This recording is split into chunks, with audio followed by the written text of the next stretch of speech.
नमस्कार, सगळ्यांचं मनापासून स्वागत। आपल्या सगळ्यांना माहिती आहे की आज 1 वर्ष विद्यमान सरकारला झालं आणि त्यानिमित्त महाराष्ट्रात या सरकारचं अपयश सेक्रेटरीला मांडतो भारतीय जनता पार्टीतर्फे। आज त्याची सुरुवात भारतीय जनता पार्टीचे नेते आणि विधानसभेतील विरोधी पक्षनेते माजी मुख्यमंत्री माननीय देवेंद्रजी आपल्याशी संवाद साधून करणार आहेत। प्रेस कॉन्फरन्स सुरू करण्यापूर्वी 2 पुस्तिकांचं प्रकाशन माननीय देवेंद्रजी हस्ते होणार आहे। विधान परिषदेतील विरोधी पक्षनेते श्री प्रवीण दरेकर यांनी ही कसली वचनपूर्ती नावाची पुस्तिका लिहिली आहे। मी माननीय देवेंद्रजीला विनंती करतो की त्यांनी त्या पुस्तिकेचं प्रकाशन करावं। वर्षपूर्ती झाली पण वचनपूर्ती नाही। वर्षपूर्ती झाली पण वचनपूर्तीचे काय?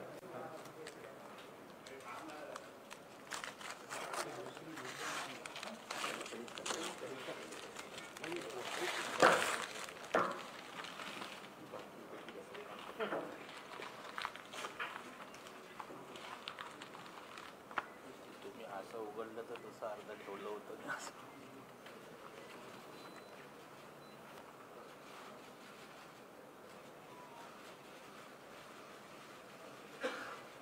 याबरोबरच मुंबईसाठी एकूणच हे वर्ष विकासाच्या दृष्टीनं काळं वर्ष ठरलेलं आहे। मुंबईच्या अडचणी, मुंबईच्या समस्या सरकारने वाढलेल्या त्यानिमित्त अतुल भातखळकर, मनोहर लोहाजी यांनी दिलेली पुस्तिका त्याचे प्रकाशन माननीय देवेंद्रजी करावं यांना विनंती करतो।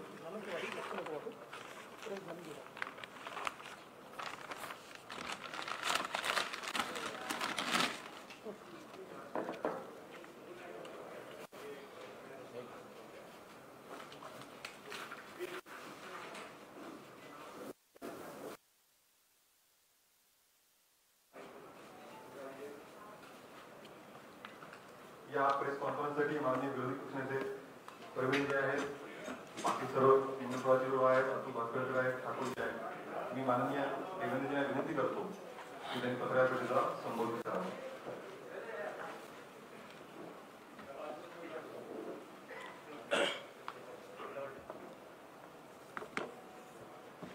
आपल्या सर्वांचे या पत्रकार परिषदेमध्ये मी स्वागत करतो।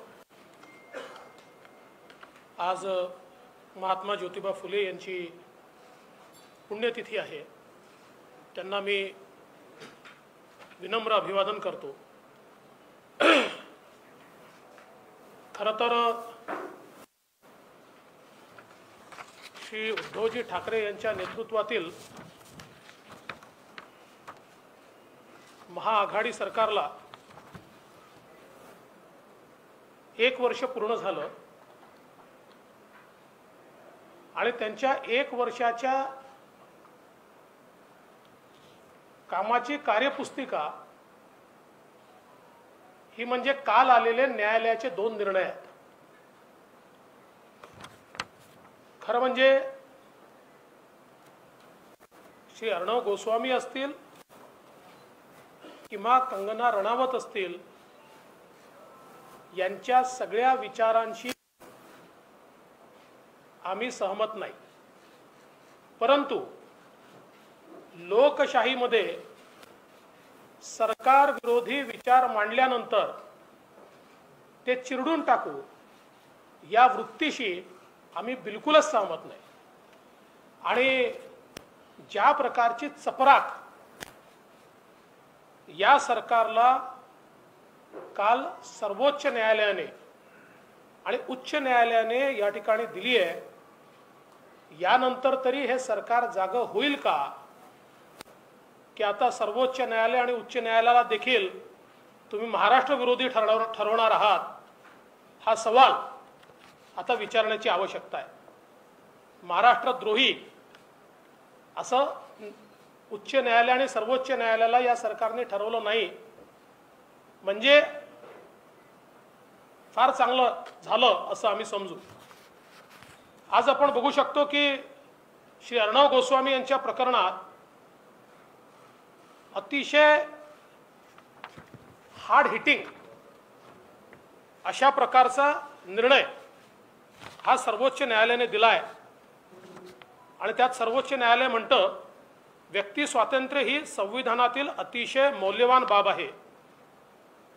एखाद्या व्यक्तीची स्वतंत्रता ही एक दिवस जरी धोक्यात येत असेल तर ती अनेक दिवसांसाठी धोक्यात आली असे म्हणावे लागेल. या पुढचं महत्त्वाचं आहे. अर्णवला यासाठी लक्ष्य करण्यात आले की त्यांनी टीव्हीवर जी मते व्यक्त केली होती ती सरकारी यंत्रणेसाठी अडचणीची होती. फौजदारी कायदे हे कुठल्या व्यक्तीचा निवडून छळ करण्यासाठी शस्त्र म्हणून कधी वापरायचे नसतात. कायदा हा कुठल्याही व्यक्तीला लक्ष्य करण्यासाठी नसतो. या व्यतिरिक्त अनेक गोष्टी या ठिकाणी या निर्णयामध्ये दिलेल्या आहेत ज्या सरकारच्या कृतीला आणि सरकारच्या डोळ्यामध्ये झणझणीत अंजण घालणाऱ्या अशा प्रकारच्या या सगळ्या बाबी या ठिकाणी आपल्याला पाहायला मिळतात. दुसरं, कंगना रणौत यांचं जे प्रकरण आहे त्यामध्ये देखील महानगरपालिका आणि पर्यायाने राज्य सरकार आणि राज्य सरकारचे नेते यांच्यावर घणाघाती टीका ही या ठिकाणी करण्यात आली आहे. कंगनाच्या घराची तोडफोड करण्याची कृती ही अप्रामाणिक होती. त्यामागचा हेतू चांगला नव्हता. ही कारवाई सुनियोजित स्वरूपाची होती. तिचे ट्विट्स आणि वक्तव्य पाहून ती करण्यात आली. तिच्या घरात कारवाई करण्यात आलेली कारवाई ही अनधिकृत होती. तिला कोणताही कायदेशीर मार्ग वापरता येऊ नये हे सुनिश्चित करण्यात आले. मार्ग असा पत्करण्यात आला की तिच्याकडे कोणताही पर्याय राहू नये आणि जे काही आहे ते स्वीकारण्याशिवाय पर्याय असू नये. फेट अकम्प्ली असा शब्द वापरण्यात आला आहे. एखाद्या व्यक्तीच्या मूलभूत हक्कांचा सन्मान न करण्याचा प्रयत्न अशीच महापालिकेची कारवाई म्हणता येईल. कंगनाला नोटीस जारी करण्यापासून ते बांधकाम पाडण्यापर्यंत संपूर्ण कारवाई अप्रामाणिक आणि अशुद्ध हेतूने होती. म्हणूनच अतिक्रमण पाडण्याचा मुंबई महापालिकेचा आदेश आम्ही रद्द करीत आहोत. श्री संजय राऊत यांची वागणूक एखाद्या संसद सदस्याला शोभून दिसणारी नाही. 9 मार्चपर्यंत नुकसान किती झाले याची माहिती न्यायालयाला सादर करावी. त्यानुसार आम्ही नुकसान भरपाईचा आदेश पारित करू. म्हणजे आपण हे दोन्ही निर्णय जर बघितले तर अक्षरशः सरकारी तंत्राचा गैरवापर आणि एवढंच नाहीये, अनेक RTI कार्यकर्त्यांवर, अनेक जे सोशल मीडियावर ऍक्टिव्ह आहेत अशा लोकांवर सरकारच्या विरोधात बोलाल तर आम्ही तुम्हाला जेलमध्ये टाकू ही जी दमनकारी नीती आहे ही यातनं स्पष्ट झाली आहे. आणि ती सर्वोच्च न्यायालय आणि उच्च न्यायालयाने देखील या ठिकाणी पूर्णपणे स्पष्ट केली आहे. आणि आमची तर मागणी आहे की आता हे स्पष्ट दोन्ही निकाल आल्यानंतर सरकार कोणावर कारवाई करणार आहे हे सरकारने स्पष्ट केलं पाहिजे. कोणावर कारवाई करणार आहे? गृहमंत्र्यांवर होणार की मुख्यमंत्री याच्याकरता माफी मागणार? अशा प्रकारची कारवाई झाल्याबद्दल ते तर मागणार नाहीत, आम्हाला माहिती आहे. की ज्या अधिकाऱ्यांनी नियमबाह्य जाऊन अशा प्रकारची कारवाई केली त्यांच्यावर कारवाई करणार हे देखील आता या ठिकाणी स्पष्ट झालं पाहिजे. खरं तर महाविकास आघाडीला 1 वर्ष पूर्ण झालं. या 1 वर्षामध्ये या सरकारची अचीवमेंट काहीच नाही. खरं तर 1 वर्ष पूर्तीच्या निमित्ताने माननीय मुख्यमंत्र्यांनी सामनाला मुलाखत दिली. अपेक्षा अशी होती की वर्षपूर्तीच्या निमित्ताने मुलाखत असल्यामुळे 1 वर्षात आम्ही काय केलं, आमच्यासमोर काय अडचणी आल्या, आम्ही काय अचीव केलं, आता पुढची आमची दिशा काय आहे, कसा आम्ही विकास करणार आहोत, महाराष्ट्रातल्या दीन दलित गोरगरीब आदिवासी शेतकरी शेतमजूर महिला, महाराष्ट्रातली शहरं, महाराष्ट्रातला ग्रामीण भाग या सगळ्यांच्या बद्दल आमचं विजन काय आहे, आम्हाला कुठे हा महाराष्ट्र न्यायचा आहे, काय नेमकं करायचं आहे, या संदर्भात माननीय मुख्यमंत्र्यांच्या मुलाखतीमध्ये काही दिशा मिळेल अशा प्रकारची अपेक्षा होती.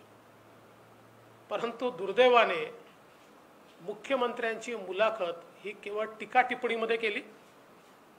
आणि आश्चर्य आहे, महाराष्ट्राच्या इतिहासात इतके धमकावणारे मुख्यमंत्री मी यापूर्वी पाहिले नव्हते. असं कधी होत नव्हतं. म्हणजे मुख्यमंत्री संयमी आहेत असं मी ऐकलं होतं आणि गेल्या 5 वर्षात अनुभवलं होतं. पण मग ते दसऱ्याचं भाषण असो की कालची मुलाखत असो, मुख्यमंत्र्याच्या खुर्चीवर बसणाऱ्या व्यक्तीला शोभणारं वक्तव्य हे त्यांनी केलेलं नाही. हे शोभणारं वक्तव्य नाही आहे. तुम्ही संवैधानिक पदावर बसले आहात, संविधानाची शपथ घेतली आहे, कोणाच्याही विरुद्ध राग किंवा द्वेषाच्या शिवाय मी कारवाई करीन हा शपथेचा भाग आहे.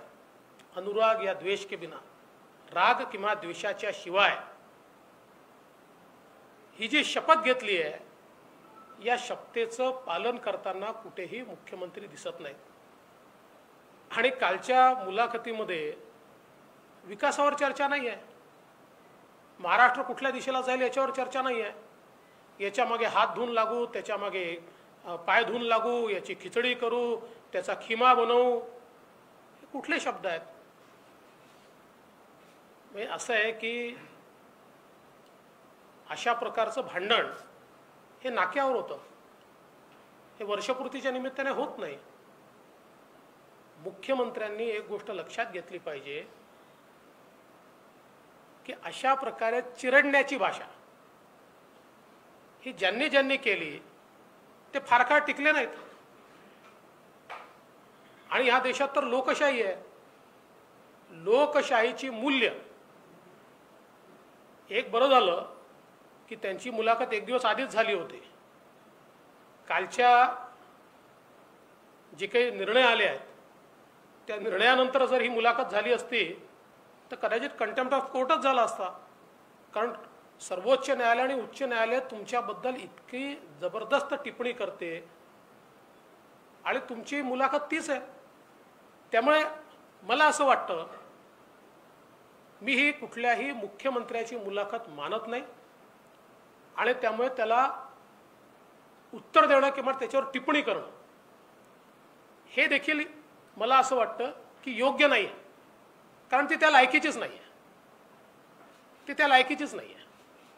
माझी अपेक्षा आहे असं आहे की तुम्हाला ते म्हणतात ना 5 वर्ष राज्य चालवणार आहे, जरूर चालवा.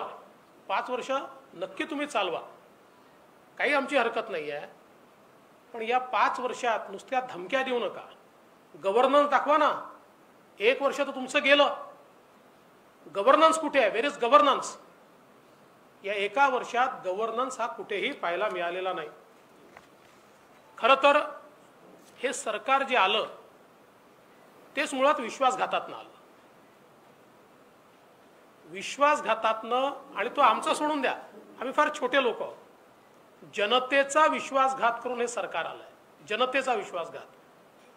कारण तुम्ही एका पक्षासोबत युती करून मतं मागता, मोदीजींच्या नावाने मतं मागता, मोदीजींचा चेहरा समोर ठेवून त्या ठिकाणी मतं मिळवता आणि त्यानंतर विरोधकांची हातमिळवणी करता. आणि म्हणून हे सरकार विश्वासघातातून आलेलं सरकार आहे. आणि आल्यानंतर गेल्या 1 वर्षातली उपलब्धी काय आहे? 1 वर्षातली उपलब्धी यांची केवळ स्थगिती आहे. वेगवेगळ्या विकास कामांना स्थगिती देणं याच्या व्यतिरिक्त दाखवण्यासारखं या सरकारमध्ये काही नाही आहे. आणि आमचं स्पष्ट मत आहे, आरे कारशेड या संदर्भात तर मुंबई भाजपा यातलं सत्य हे मुंबईतल्या प्रत्येक व्यक्तीपर्यंत पोहोचवणार आहे. काही अधिकारी आपल्या फायद्याकरता मुख्यमंत्र्यांचा इगो मसाज करतायत आणि मुख्यमंत्र्यांची दिशाभूल करतायत आणि त्यातनं आरे कारशेड सारखे निर्णय जे मुंबई विरोधी निर्णय आहेत, मुंबईच्या सामान्य माणसाच्या विरोधातले निर्णय आहेत आणि सर्वोच्च न्यायालयाने दिलेल्या निर्णयाच्या विरोधातले निर्णय आहेत. त्यामुळे या संदर्भात मुंबईतल्या प्रत्येक व्यक्तीपर्यंत याचं सत्य हे आम्ही एका छोट्याशा पुस्तिकेच्या माध्यमातून पाठवणार आहोत आणि या सरकारने कसं मुंबईकरांना या ठिकाणी मेट्रोपासून दूर ठेवलं ते देखील आम्ही सांगणार आहोत. आता आपण बघा, या ठिकाणी जलयुक्त शिवार स्थगित, सरपंचाची थेट निवडणूक स्थगित, बाजार समित्यांमध्ये शेतकऱ्यांचा मतदानाचा अधिकार स्थगित, शिक्षकांच्या ऑनलाईन बद्द्या स्थगित, सारथी बंद, आरे कारशेड मी सांगितलं. यादी इतकी मोठी आहे, माझ्याकडे 2 पानाची यादी आहे की ज्याच्यावर निव्वळ स्थगिती या सरकारने दिलेली आहे. आणि दुसरीकडे कोरोनाच्या काळामध्ये कोरोनाच्या हाताळणीमध्ये हे सरकार सपशेल अपयशी झालं. ही तर खरोखर मी असंच म्हणतो की ईश्वराचे आशीर्वादच म्हणावेत की दुसरी वेव ही देशात आणि महाराष्ट्रात काही भागातच दिसते आहे, ती अजून महाराष्ट्रात दिसत नाही आणि ती येऊ नये अशीच आपली इच्छा आहे. पण हे सांगतात की आम्ही महाराष्ट्रात कोरोना थोपवला. देशामध्ये एकूण मृत्यू झाले 1,34,000, त्यातले 46,000 मृत्यू तुमच्याकडे आणि कोरोना थोपवला. देशातल्या सर्वात जास्त कोरोनाचे पेशंट्स हे महाराष्ट्रात आणि कोरोना थोपवला. काय अवस्था आपण महाराष्ट्राची आणि मुंबईची बघितली. रस्त्यावर तडफडून मरणारे लोक आम्ही बघितले, एकेका बेडवर मेलेला व्यक्ती आणि पेशंट झोपलेला आम्ही बघितला. 3-3 दिवस लोक मेले पण कोणाला पत्ता नाही आम्ही बघितलं. 7-7 दिवस शौचालयात त्या ठिकाणी डेड बॉडी पडली आहे, कोणी लक्ष द्यायला तयार नाही हे आम्ही बघितलं. कोणाची बॉडी कोणाकडे गेली हे माहिती नाही हे आम्ही या ठिकाणी बघितलं. किती किती किती व्यथा आम्ही या कोरोनाच्या काळात बघितल्या. कुठेही सरकारचं नियंत्रण कोरोनात आम्हाला पाहायला मिळालं नाही. आजही बघा, चाचण्यांच्या संदर्भात आज आम्ही पुन्हा चाचण्या कमी करून टाकल्या. कशा करता? आम्हाला आकड्यांशी लढायचं आहे की कोरोनाशी लढायचं आहे? आणि सुरुवातीपासून ही स्ट्रॅटेजी राहिली आहे. मी तर या संदर्भात वारंवार, मी आज बोलतो असं नाही, वारंवार केवळ बोललो नाही, या संदर्भातली सगळी माहिती ही मी मुख्यमंत्र्यांपर्यंत पाठवली. ठीक आहे, माझ्या एकाही पत्राला त्यांनी उत्तर दिलं नाही, पण किमान त्याच्यावर जर कारवाई केली असती तरी देखील आम्ही त्यांना धन्यवाद दिले असते. पण कुठली कारवाई होताना दिसत नाही आणि म्हणून कोरोनाच्या काळात आम्ही काम केलं असं म्हणून पाठ थुपटून घेऊ नका. एक निश्चित आहे, कोरोनाच्या काळात प्रचंड मोठा भ्रष्टाचार हा मात्र झालाय आणि तो भ्रष्टाचार आम्ही उघड करणार आहोत. अक्षरशः कोरोनाच्या नावाने जी काही लूट या ठिकाणी झाली आहे ती आम्ही निश्चितपणे समोर आणणार आहोत. आज आपण बघा, राज्यामध्ये गेल्या वर्षभरात शेतकऱ्यांसमोर प्रचंड प्रश्न आले. विदर्भामध्ये पूर आला, कोकणामध्ये निसर्ग चक्रीवादळ आलं, पश्चिम महाराष्ट्रामध्ये, मराठवाड्यात आणि उत्तर महाराष्ट्रात अतिवृष्टी झाली. महाराष्ट्रातल्या कानाकोपऱ्यातला शेतकरी पूर्ण उद्ध्वस्त झाला. वचनपूर्ती मुख्यमंत्री पदाकरता न दिलेलं वचन लक्षात आहे, पण शेतकऱ्याला आपण स्वतः बांधावर जाऊन दिलेलं वचन मात्र हे विसरले. 50,000 देऊ, 25,000 देऊ, दिलं होतं ना वचन. मुख्यमंत्री पदाचं वचन आम्हाला दिलं होतं हे रोज सांगितलं जातं, पण तुम्ही शेतकऱ्याला दिलेल्या वचनाचं काय याचं उत्तर कोण देणार? आणि ते सोडून द्या, आजही तुम्ही जाहीर केलेली मदत देखील, तोकडी मदत देखील शेतकऱ्याला मिळालेली नाही. मी आता पुन्हा जवळजवळ अर्ध्या महाराष्ट्राचा दौरा करून आलो. या पदवीधर मतदारसंघाच्या निवडणुकीच्या आणि इतर अनुषंगाने विदर्भापासनं, मराठवाड्यापासनं तर पश्चिम महाराष्ट्रापर्यंत सगळा दौरा मी केला. आणि सगळीकडे एकच प्रश्न मी विचारत होतो, मदत मिळाली का? कुठेही मदत मिळालेली नाही, कुठेही नाही. आणि आज ज्या प्रकारे म्हणजे एकीकडे शेतकऱ्याला मदत नाही, दुसरीकडे जे उगवलं, आता बोंडअळीमुळे कापूस गेलाय, अतिवृष्टीनंतर खोडकिडीमुळे सोयाबीन गेलाय, याच्याकडे मात्र सपशेल दुर्लक्ष आहे. याचा तर पंचनामाही नाही आहे. म्हणजे पावसानंतर हे जे काही कापूस आणि सोयाबीन गेलाय त्याचा पंचनामाही नाही आहे. आमची मागणी आहे, धानाच्या शेतकऱ्याला बोनसची घोषणा आली, आम्ही स्वागत करतो, आम्हाला आनंद आहे. पण त्याच वेळी हा जो कापसाचा शेतकरी आहे, सोयाबीनचा शेतकरी आहे, ज्याला अक्षरशः आज रस्त्यावर येण्याची त्याची परिस्थिती झाली आहे, त्यालाही तात्काळ सरकारने बोनस घोषित केला पाहिजे, मदत घोषित केली पाहिजे आणि त्याला सावरलं पाहिजे. एवढंच नाही, माननीय मुख्यमंत्र्यांनी घोषणा केली, पिकेल ते विकेल. जे पिकलंच नाही, पण जे पिकलं तेही विकायची व्यवस्था नाहीये. म्हणजे जो कापूस राहिला त्याच्या खरेदीची व्यवस्था नाहीये, सोयाबीनच्या खरेदीची व्यवस्था नाहीये. मागच्याही खरीप आणि रबीची खरेदी हे सरकार करू शकलं नाही. आताही कुठलीही खरेदीची व्यवस्था या सरकारने केलेली नाही. आणि जे कोरोनाच्या काळात छोटे छोटे घटक आहेत, 12 बलुतेदार आहेत, फुटपाथ दुकानदार आहेत, ऑटो रिक्षा टॅक्सीवाले आहेत, वेगवेगळे कामं करणारे आहेत, या कोणाही करता एका नव्या पैशाचं पॅकेज या सरकारने दिलेलं नाही, कोणालाही मदत केली नाही. कोरोनाच्या काळात या सरकारच्या वतीनं कोणालाही कुठलीही मदत झाल्याचं आपल्याला पाहायला मिळालं. मराठा आरक्षणाच्या संदर्भात या सरकारने अभूतपूर्व घोळ घातलाय. केवळ 2 आरक्षणं उच्च न्यायालयात टिकली. अनेक राज्यांनी आरक्षणं दिली, पण ती सगळी उच्च न्यायालयामध्ये त्या ठिकाणी आरक्षणं स्थगित झाली. 2च आरक्षण, एक तमिळनाडूचं आणि दुसरं महाराष्ट्रातलं, की ज्याला उच्च न्यायालयाने वैध ठरवलं. उच्च न्यायालयातनं तमिळनाडूचं आरक्षण हे सर्वोच्च न्यायालयात गेलं. त्या ठिकाणी त्यांनी ते घटनापीठाकडे पाठवलं, कुठली स्थगिती दिली नाही.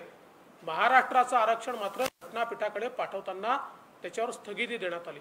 आणि पहिल्या दिवशीपासून, म्हणजे ज्यावेळेस त्या ठिकाणी सर्वोच्च न्यायालयात केस गेली, पहिल्याच दिवशी यांचे वकील सांगतात आमच्याकडे कुठली माहिती आलेली नाही, त्यामुळे आम्ही आर्ग्युमेंट करू शकत नाही. कुठलाही समन्वय आम्हाला पाहायला मिळाला नाही. आजही आपण बघितलं, प्रवेशाचे इतके घोळ झाले. स्थगिती काढण्याकरता या सरकारनं माहिती असून हे तत्व आहे की ज्यांनी स्थगिती देऊन ज्या पीठाने घटनापीठाकडे पाठवण्याचा निर्णय केलाय त्यांच्यापुढे स्थगिती उचलण्याकरता जाता येत नाही, त्यांना तो अधिकार नाही. हे माहिती असताना त्यांच्या पुढेच अर्ज केला, 1 महिना वाट पाहिली आणि मग लागण्याच्या 1 दिवस आधी यांनी स्टेटमेंट केलं की यांच्या पुढे आम्हाला मंजूर नाही. अरे मंजूर नाही का? त्यांना अधिकारच नाहीये. आणि आताही घटनापीठाच्या संदर्भात कुठेही सरकार गंभीर दिसत नाही, कुठलाही सरकारचा प्रयत्न दिसत नाही. केवळ वेळ काढू धोरण आहे. आणि दुर्दैवाने पुन्हा सांगतो, आम्ही तर ज्यावेळेस मराठा आरक्षणाचा कायदा केला त्या कायद्यात आम्ही ओबीसी आरक्षणाला कायदेशीर संरक्षण दिलंय. त्यामुळे या राज्यामध्ये ओबीसी आरक्षणाला राज्याच्या विधानसभेने त्या कायद्याच्या माध्यमातून पूर्णपणे संरक्षण दिलंय. अशा परिस्थितीत सत्ता पक्षातलेच काही नेते या बाजूने आणि त्या बाजूने जाणीवपूर्वक या ठिकाणी स्टेटमेंट्स देऊन मराठा समाज आणि ओबीसी समाजाला अमोरासमोर आणण्याचा प्रयत्न, ओबीसी समाजामध्ये घबराट तयार करण्याचा प्रयत्न, कुठल्याही परिस्थितीत ओबीसी समाजाच्या आरक्षणाला धक्का लागूच शकत नाही, तो कोणी सहन देखील करणार नाही. पण सत्ता पक्षातनं हे होत आहे याचा अर्थ नेमका काय आहे? आपल्या ज्या असफलता आहे, आपले जे फेलियर्स आहेत, हे लपवण्याकरता अशा प्रकारची नीती करणं हे योग्य नाही आहे. यातनं महाराष्ट्रात समाज एकमेकाच्या समोर येतात आणि महाराष्ट्रामध्ये त्यातनं अतिशय चुकीची अशा प्रकारची परिस्थिती आपल्याला या ठिकाणी पाहायला मिळत आहे. खरं तर एकूणच विषय अनेक आहेत, पण मी त्या विषयांच्या संदर्भात फार काही बोलणार नाही. मला असं वाटतं 1 वर्षामध्ये हे सरकार सपशेल विफल झालेलं आहे, सपशेल अपयशी झालेलं आहे. कुठल्याही घटकाचं ते समाधान करू शकलेलं नाही. सरकारच्या 3 पक्षांमध्ये कुठलाही समन्वय नाही.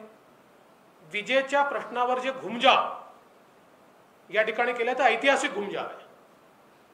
आणि त्याहीपेक्षा मजेदार असं आहे, काँग्रेस पक्षाच्या अंतर्गत अशोक चव्हाण म्हणतात नितीन राऊतांनी चर्चा केली नव्हती, बाळासाहेब थोरात म्हणतात चर्चा केली होती, मग कोणीतरी सांगतं की अजितदादांनी सांगितलं होतं, नितीन राऊतांनी सांगितलं, अजितदादांनी सांगितलं तर घोषणा करा.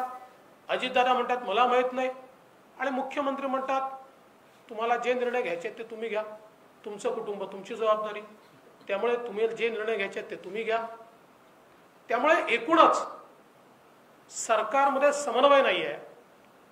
आणि ज्या प्रकारे बदल्याचे दलाल आज फिरतायत आणि जी अवस्था आम्हाला पाहायला मिळते आहे, अशी तर महाराष्ट्रात पूर्वीच्या 15 वर्षाच्या काँग्रेस राष्ट्रवादीच्या सरकारमध्येही नाही बघितली. इतकी वाईट अवस्था आज या ठिकाणी पाहायला मिळते. आणि बदल्यांच्या व्यतिरिक्त कुठलाच कारभार या सरकारमध्ये होताना दिसत नाही आहे.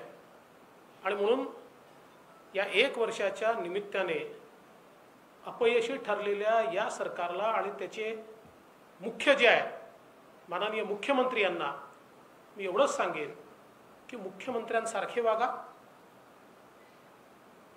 संयम हा तुमच्या बोलण्यात आणि कृतीत दोन्ही ठिकाणी दिसला पाहिजे. आणि पुन्हा एकदा सांगतो, हे जे 2 निर्णय आले आहेत, म्हणजे स्पष्ट सांगतो, आमची काही राष्ट्रपती राजवटीची मागणी बिलकुल नाही, पण कॉन्स्टिट्यूशनल मशिनरी ब्रेकडाऊनचं या 2 निर्णयाशिवाय वेगळं उदाहरण काय हवं आहे? हे 2 निर्णयच कॉन्स्टिट्यूशनल मशिनरी ब्रेकडाऊन आणि अब्यूज ऑफ पॉवर याचं ज्वलंत उदाहरण आहे. पण आम्ही एक सक्षम विरोधी पक्ष आहोत. विरोधी पक्षामध्ये आम्हाला जी भूमिका दिली आहे त्या भूमिकेचं आम्ही नीट पालन करू आणि महाराष्ट्रातल्या जनतेला न्याय मिळवून देण्याकरता आम्ही निश्चितपणे या ठिकाणी आवश्यकता असेल तेव्हा रस्त्यावर उतरू. आमच्या कितीही तक्रारी माननीय मुख्यमंत्र्यांनी पंतप्रधान महोदयांकडे केल्या तरी देखील आम्ही जनतेला उत्तरदायी आहोत. त्यामुळे रस्त्यावर उतरावंच लागेल. तुमचा नाकर्तेपणा आहे म्हणून आम्हाला उतरावं लागतं.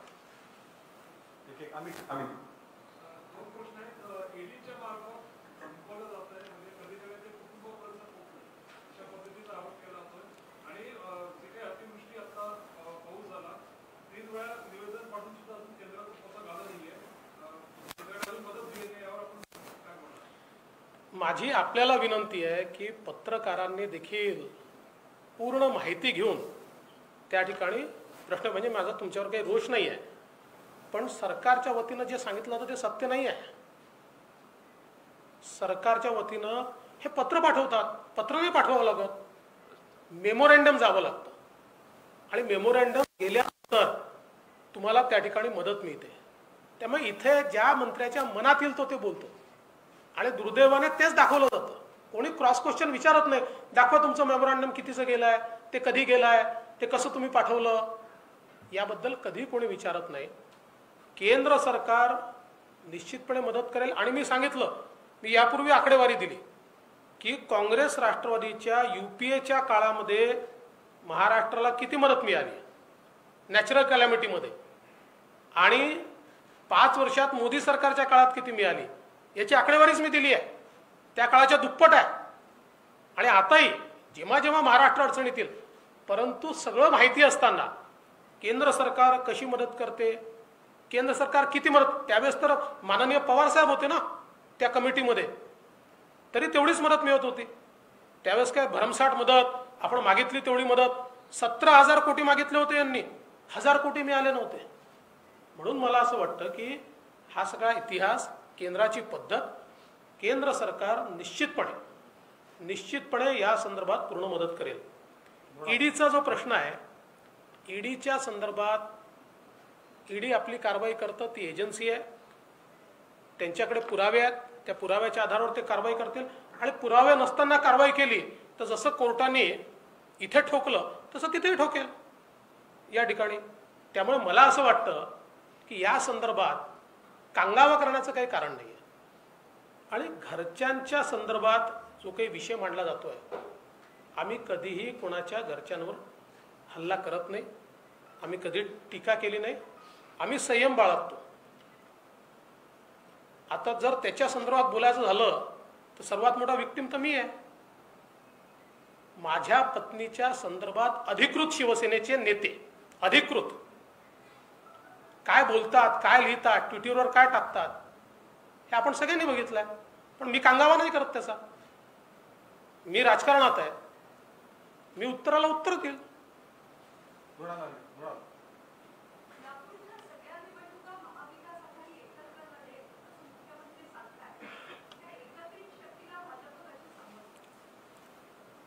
ते कितीही एकत्र आले तरी शेवटी जनतेला या ठिकाणी त्यांचं सरकार कसं चाललंय हे जनतेने बघितलेलं आहे. त्यामुळे राजकारणामध्ये 1 आणि 1 2च होतात असं नाही आहे. राजकारणात 1 आणि 1 0 देखील होतं, 1 आणि 1 11ही होतं. त्यामुळे हे किती एकत्रित आले, एक तर मनाने एकत्रित येऊ शकत नाही, यांचं पक्षाच्या अंतर्गतच एकत्रित येऊ शकत नाही. आता तुम्ही बघा, पुणे शिक्षक मतदारसंघ हा काँग्रेसकडे गेला, अख्खी राष्ट्रवादी जुन्या उमेदवाराच्या पाठीशी आहे. तीच परिस्थिती इतर ठिकाणी देखील आहे. त्यामुळे हे अनैसर्गिक युती आहे, नैसर्गिक युती नाही आहे. त्यामुळे एकत्रित येऊ शकत नाही. पण आम्हाला एका गोष्टीचा आनंद आहे की भारतीय जनता पक्षाची दहशत यांच्या मनात आता इतकी तयार झाली की हे लोकल बॉडीच्या निवडणुका देखील एकत्रित लढण्याच्या गोष्टी करून राहिले. आमची शक्ती वाढते. दिनेश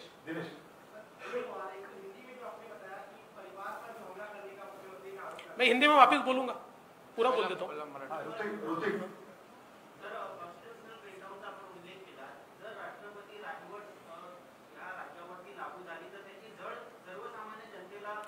तुम्ही माझं वाक्य ऐकलं नाही, हा प्रश्नच विचारला नसता. मी म्हटलं राष्ट्रपती राजवट लावण्याची आमची मागणी नाही.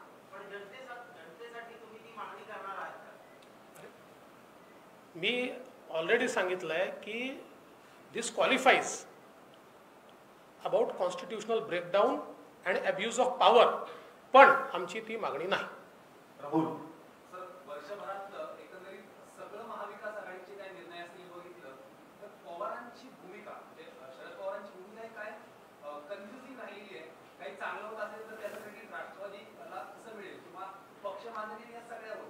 तर एकंदरीत ह्या वर्षभरात तुम्ही कसं बघताय, या तिन्ही पक्षांमध्ये सर्वाधिक जास्त नुकसान जर कोणाचं झालं असेल तर तुम्ही कसं बघताय? नुकसान कोणाचं झालं हे त्यांनी ठरवायचं आहे. राजकीय पण सगळ्यात जास्त नुकसान या 3 पक्षाच्या कारभारामध्ये महाराष्ट्राचं झालंय, महाराष्ट्राच्या जनतेचं झालंय. आणि पवार साहेब हे अत्यंत मातब्बर नेते आहेत. या संपूर्ण 3 पक्षीय युतीचा उपयोग आपला पक्ष वाढवण्याकरता कसा करायचा हे त्यांना नीट माहिती आहे. त्यामुळे ते योग्य तो उपयोग करतायत. मला वाटतं सगळे प्रश्न झाले. एक फक्त हिंदी. कोण? सर, कोविड की जो आपने बात की तो आपने ऐसे कुछ सजेशन दिए थे कि जिनको क्योंकि एज अ रिस्पॉन्सिबल ऑपोजिशन क्या आपने ऐसे सजेशन दिए थे कि आपने अलग क्या किया होता, या फिर जैसे आप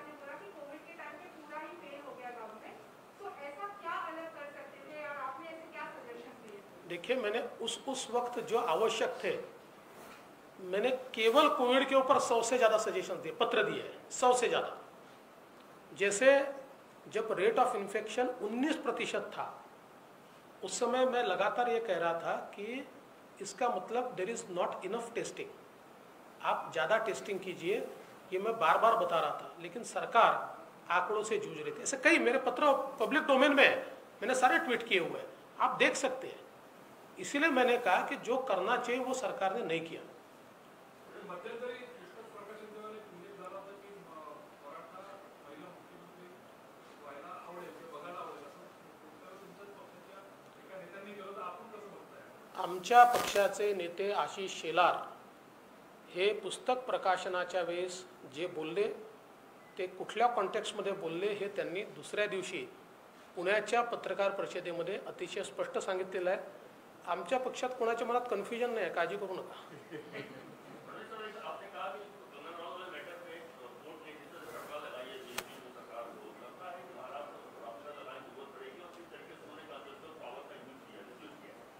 देखिए, कुल मिलाकर दोनों, मतलब सुप्रीम कोर्ट का जजमेंट और हाई कोर्ट का जजमेंट, ये दोनों हम देखें तो क्वालिफाई करता है एब्यूज ऑफ पावर, और एक प्रकार से क्वालिफाई भी करता है कि कॉन्स्टिट्यूशनल मशीनरी का ब्रेकडाउन है। जिस प्रकार से दोनों जजमेंट्स में बात कही गई है, लेकिन बावजूद इसके हमारी ऐसी मांग नहीं है कि यहाँ पर राष्ट्रपति शासन लगाया जाए।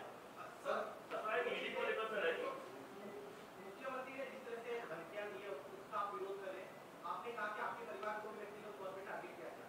अगर शिवसेना के नेता अगर किसी निश्चित स्तर पर जाते हैं तो क्या बीजेपी के नेताओं को भी किसी परिवार के सदस्य को टारगेट करना चाहिए? एक दूसरा सवाल है, लव जिहाद का मुद्दा बीजेपी ने महाराष्ट्र में उठाया था, उन्होंने कहा कि गोवंश हत्या को लेकर पूरे देश में लागू की जाए, क्या आप उसका समर्थन करते हैं? देखिए, पहली बात तो यह है कि भारतीय जनता पार्टी ये मानती है कि व्यक्तिगत रूप से किसी के भी परिवार को टारगेट नहीं किया जाना चाहिए, लेकिन परिवार से अगर कोई राजनीति में है तो उसके ऊपर राजनीतिक प्रश्न तो उठाए जाएंगे, व्यक्तिगत प्रश्न नहीं उठाए जा सकते। लेकिन परिवार के जो लोग राजनीति में नहीं है, साधारणतः अगर वो कोई बहुत क्रिमिनल एक्ट करते तो अलग बात है, अदरवाइज उनको टारगेट करना ये बिल्कुल गलत है और ऐसा हमारे यहाँ कभी होता नहीं है। दूसरा, गो हत्या बंदी कानून ये जो महाराष्ट्र में हमने भी बनाया, देखिए, directive principles of state policy में संविधान में ये कहा गया है कि राज्य गोहत्या का कानून बनाएंगे। ये राज्य की जिम्मेदारी है, जिन राज्यों को लगता है उन राज्यों ने उसको बनाया है। और मुझे आश्चर्य लगता है, देखिए परिस्थितियां कैसी बदली कि आजकल संजय राउत साहब कहते बिहार कानून बनाएगा तो महाराष्ट्र कानून बनाएगा, और मुख्यमंत्री जी कहते हैं कि बंगाल ने जो किया वो हम करेंगे। तब बिहार और बंगाल का फॉलो करना पड़ेगा महाराष्ट्र को, तो ये तो बड़ी महाराष्ट्र की शान बढ़ रही है भाई साहब। तर काल उद्धव ठाकरेंनी म्हणजे एकंदरीत वर्षभरातली शिवसेनेची बदलली भूमिका, जसं की लव जिहादचा कायदा युपीमध्ये होतोय, एमपीमध्ये होतोय, काल त्यांनी असं म्हणलं की भाजपचं हिंदुत्व आता बदललंय। एकंदरीत शिवसेनेची आतापर्यंतची भूमिका आणि या सगळ्या संदर्भात कसं बघताय? भाजपचं हिंदुत्व बदललेलं नाही, तुम्ही हिंदुत्व सोडलाय। आणि काय शब्द आहे हो, हिंदुत्व काय धोतर आहे का सोडण्याकरता? असं हिंदुत्वाबद्दल बोलू शकता? आणि मग हिंदुत्व जर धमन्यांमध्ये वाहतं तर स्वातंत्र्यवीर सावरकरांना रोज शिव्या देणारे आणि तुमच्या सत्तेत असताना या महाराष्ट्रामध्ये त्यांच्या विरुद्ध लिहून अतिशय खालच्या स्तरात त्यांच्याबद्दल लिखाण करणारे त्यांच्या मांडीला मांडी लावून बसताय, हे तुमच्या धमन्यातलं हिंदुत्व। गुपकर सोबत जी काँग्रेस गेली त्या ठिकाणी काय त्यांचा अजेंडा आहे? चीनच्या मदतीने आम्ही पुन्हा एकदा भारतामध्ये 370 काश्मीरला लागू करू आणि भारताचा तिरंगा झेंडा लागू देणार नाही, काश्मीरचा झेंडा लागला पाहिजे, हा ज्यांचा अजेंडा आहे त्यांच्यासोबत मांडीला मांडी लावून बसताय। आम्हाला हिंदुत्व शिकवता, कसलं हिंदुत्व आहे तुमचं? हिंदुत्व तुम्ही सोडलाय। सर, इन तुमसे कभी ऑप्शन रहा या आप कभी ऐसा कुछ सोच सकते कि एनसीपी या शिवसेना के साथ सरकार बना सकते हैं? राजनीति में ऐसे ऑप्शंस पे विचार नहीं किया जाता।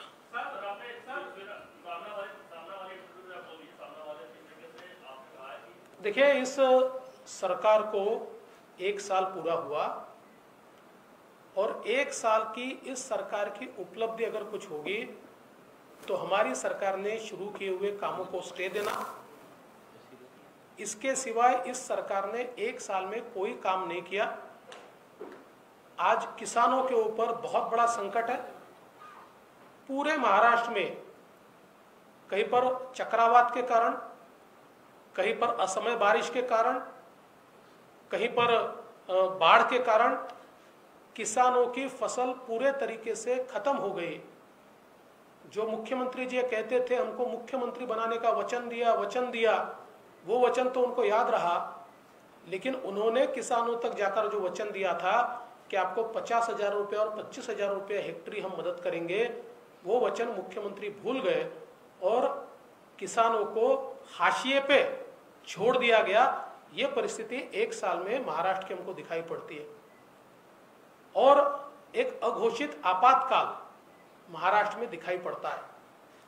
जिस प्रकार से कल 2 जजमेंट्स ये हमने देखे, सुप्रीम कोर्ट का जजमेंट अर्णब गोस्वामी के मामले में और हाई कोर्ट का जजमेंट कंगना रनावत के मामले में, भले ही हम भी इन दोनों व्यक्तियों के सारे स्टेटमेंट्स का समर्थन नहीं करते, लेकिन जिस प्रकार से लोकतंत्र को समाप्त करके इनको टारगेट किया गया, इसका समर्थन नहीं किया जा सकता।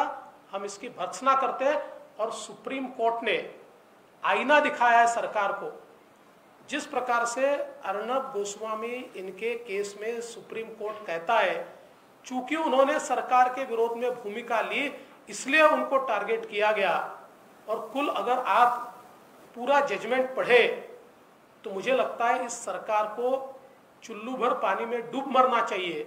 इस प्रकार से सरकार को और सरकार के कामों को, या जिस प्रकार से इसको हैंडल किया गया, इसके ऊपर टिप्पणी इसमें की गई है। इतना ही नहीं, कंगना रनावत का जो घर तोड़ा गया उसके भी संदर्भ में बिल्कुल सिलसिलेवार हाईकोर्ट ने कैसे कैसे घटनाएं घटी और कैसे केवल कंगना ने सरकार के खिलाफ ट्वीट किए या भूमिका ली या वो बोली, इसके लिए उनका घर तोड़ा गया। घर तोड़ना कैसे इलीगल था, कैसे जानबूझकर उनको किसी कोर्ट में जाने का अवसर न मिले, इस प्रकार से इस घर को तोड़ा गया। ऐसी सारी चीजें सिलसिलेवार लिखी है। और साथ साथ शिवसेना के नेता श्री संजय राउत, इनके बारे में भी टिप्पणी इसमें की गई है कि एक सांसद होते हुए इस प्रकार का उनका व्यवहार अशोभनीय है। और महानगर पालिका ने जिस प्रकार से बिल्कुल विंडिक्टिव कार्रवाई की, उसके ऊपर भी इसमें बहुत कड़े शब्दों में प्रहार किया गया है। तो मुझे लगता है कि 1 साल में इस सरकार का व्यवहार और बर्ताव, इसका कच्चा चिट्ठा या इसका एक जो हम कह सकते हैं इसका एक किताब, केवल ये 2 जजमेंट से हमारे सामने आता है। और इतना ही नहीं, तो अलग अलग प्रेस के लोगों पर, मेरे पास तो लिस्ट है कितने पत्रकारों के ऊपर कार्रवाई की गई, इसकी लिस्ट मेरे पास है, कितने सोशल मीडिया एक्टिविस्ट के ऊपर कार्रवाई की गई। तो एक अघोषित आपातकाल, सरकार के खिलाफ बोलोगे तो जेल में जाना पड़ेगा। और मुझे ऐसा लगता है कि लोकतंत्र की हत्या एक प्रकार से इस सरकार के माध्यम से की गई। सबसे महत्वपूर्ण बात यह है कि 1 साल पूरा होने पर माननीय मुख्यमंत्री उद्धव ठाकरे जी ने एक सामना को इंटरव्यू दिया। हम ये अपेक्षा करते थे कि पिछले 1 सालों में हमारे सामने क्या चुनौतियां आई, उन चुनौतियों को हमने कैसे पूरा किया, 1 साल की हमारे अचीवमेंट क्या है और आने वाले 4 साल का हमारा रोड मैप क्या है, किस प्रकार से महाराष्ट्र को हम विकास की ओर ले जाना चाहते हैं।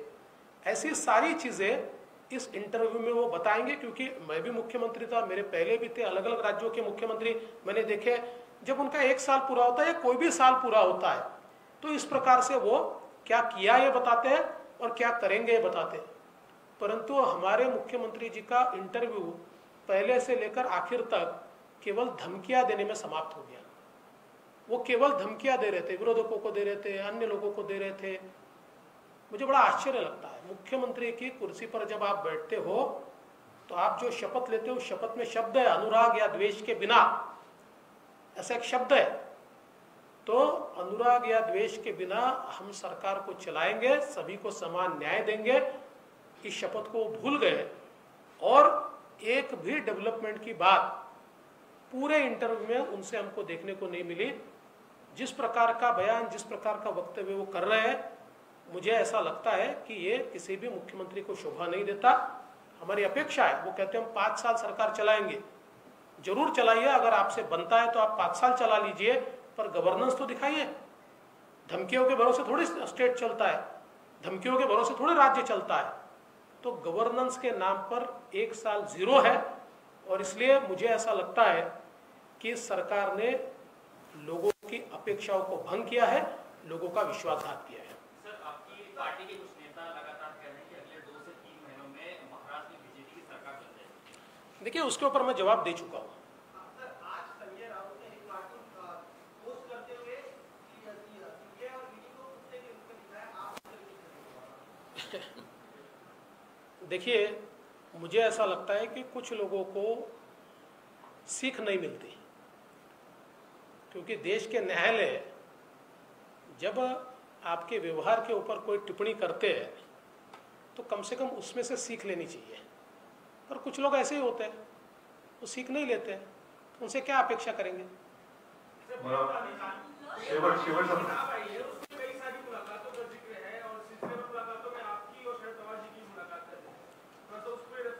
देखिए, मैंने उनकी किताब अभी पढ़ी नहीं है, उनकी किताब में जब पढ़ूंगा तो उसके ऊपर जरूर बोलूंगा।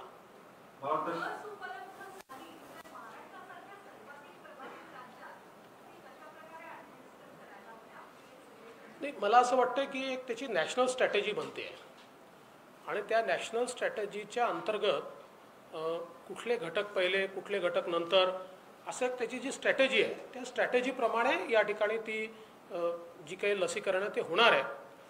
आपल्याला केवळ एवढंच लक्ष ठेवावं लागेल की अशा परिस्थितीमध्ये काही लोक अशा लसीचाही काळा बाजार करण्याचा प्रयत्न करतात, काही लोक आउट ऑफ द वे जाऊन ती मिळवण्याचा प्रयत्न करतात। सगळ्यांना लस मिळणार आहे, त्यामुळे अशा प्रकारची घटना कुठे होऊ नये। जो काही प्रोटोकॉल सरकारने ठरवला असेल, कदाचित पहिल्यांदा डॉक्टर्सचा ठरवला असेल किंवा जे काही हेल्थ वर्कर्सचा ठरवला असेल, त्या प्रोटोकॉलप्रमाणेच ती मिळावी। एक शेवट छोटासा कार्यक्रम, कालच टीव्ही जर्नलिस्ट असोसिएशनची निवडणूक झाली आणि त्याच्यामध्ये काही जिंकून जे आले त्या तिथे उपस्थित आहेत। मी माननीय विनंती करतो की त्यांचा सत्कार करावा। विनोद जगदाळे, अध्यक्ष टीव्ही जर्नलिस्ट असोसिएशन। पत्रकारांनी तर पत्रकारांचा सत्कार करावा हरकत नाही। कल्पेश हरकर, राजेश माळकर,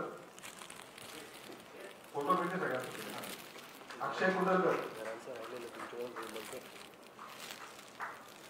राजरंजन सिंग, कल्पेश आणि हे आणखी एक अभिषेक शर्मा, राज या सोनोनिया।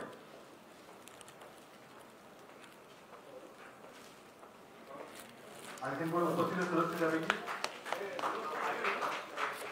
मी अभिषेक शर्मा योजनेला दादासाहेब फाळके पत्रकारिता पुरस्कार मिळाला। इंडियन पत्रकार अभिषेक शर्मा या। अभिषेक